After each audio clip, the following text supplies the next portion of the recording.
मुझे बहुत से ख़तरे हैं, मेरे परिवार को ख़तरे हैं। मैं चाहता हूँ कि जहाँ मेरे पर इनायतों की बरसात हुई है सुप्रीम कोर्ट की जानिब से, मुझे इंसाफ देने के लिए अगर उत्तर प्रदेश सरकार महसूस करती है इस सब को, तो जो मेरी सिक्योरिटी विड्रॉ की गई है, मैं जेड सिक्योरिटी में था और जेड स्पेशल की सिफारिश भाजपा सरकार में ही उनके एसपी ने मेरे लिए लिखी थी, जो विड्रॉ हो गई है। मुझे मात्र वाई सिक्योरिटी स्वस्थ है, जो नहीं के बराबर है। इतनी सिक्योरिटी हर विधायक को दी जाती है।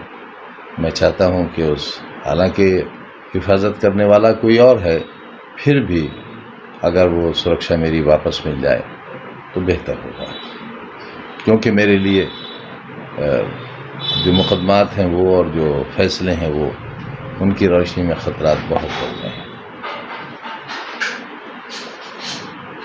जुल्म करने वालों का जब तक जुल्म बाकी रहेगा, उस हद तक इंसाफ करने वालों के कलम में दम रहेगा और वो भी बाकी रहेंगे।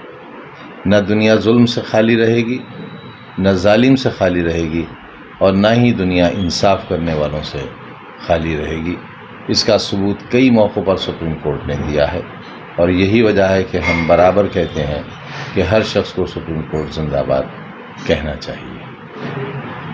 जो कमेंट्स हुए हैं सुप्रीम कोर्ट की तरफ से और जो मेरे ज़ख्मों पर मरहम लगा है, उससे मैं ज़ाहिर है बेइंतहा मशकूर भी हूँ और जज्बाती भी हूँ और दुखी भी हूँ। और मुझे इस बात का ख़दशा और अंदेशा है कि अगर उत्तर प्रदेश गवर्नमेंट इस हद तक जा सकती है कि रामपुर में मेरे दाखिले को, जो मेरा वतन है, जहाँ मैंने यूनिवर्सिटी बनाई है, जहाँ मेरे बच्चों के स्कूल हैं CBSE बोर्ड के, जिन गरीब बच्चों को मैं, जिनके माँ बाप नहीं हैं, उन्हें मुफ्त पढ़ाता हूँ, उनकी किताबें मुफ्त देता हूँ, कापियाँ कलम मुफ्त देता हूँ, साल में 2 ड्रेस देता हूँ, जिनके माँ बाप में से एक नहीं है उनका 50% कंसेशन है।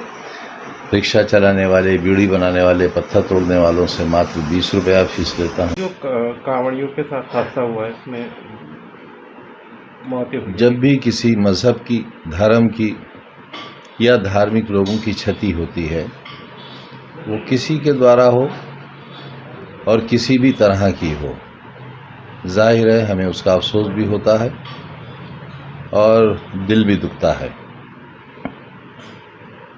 कांवड़ियों की जिस तरह से हत्या हुई है या जिस तरह से उन्हें दुनिया से रुखसत होना पड़ा है, वो अफसोसनाक है, दर्दनाक है, और हम सबके लिए एक सवाल भी बनता है। धर्म के काम के लिए वे निकले लोगों का सम्मान हो, ये सबकी जिम्मेदारी है, और मजहबी आस्था रखने वालों के साथ हमदर्दी हो, ये भी सबकी जिम्मेदारी है। एक तरफ तो सरकार कांवड़ियों पर हेलीकॉप्टर से पुष्प वर्षा कर रही है, और दूसरी तरफ इस हादसे में जान गंवाने वालों को मात्र 1 लाख रुपए का मुआवजा दे रही है। ये कुछ अच्छा नहीं लगा। जैसा दिखावा हो वैसा ही अमल भी होना चाहिए। अगर कांवड़ियों का ये सम्मान है, तो फिर उनकी मौत के बाद भी, उनकी हादसाती मौत के बाद भी उनके सम्मान को सम्मान से ही ज़िंदा रखना चाहिए। मैं चाहता हूं कि उत्तर प्रदेश सरकार हर कांवड़ियों को जिनकी इस हादसे में जान गई है, उन्हें 50 लाख का मुआवजा दे, और 50 लाख का मुआवजा केंद्र सरकार दे। यही सही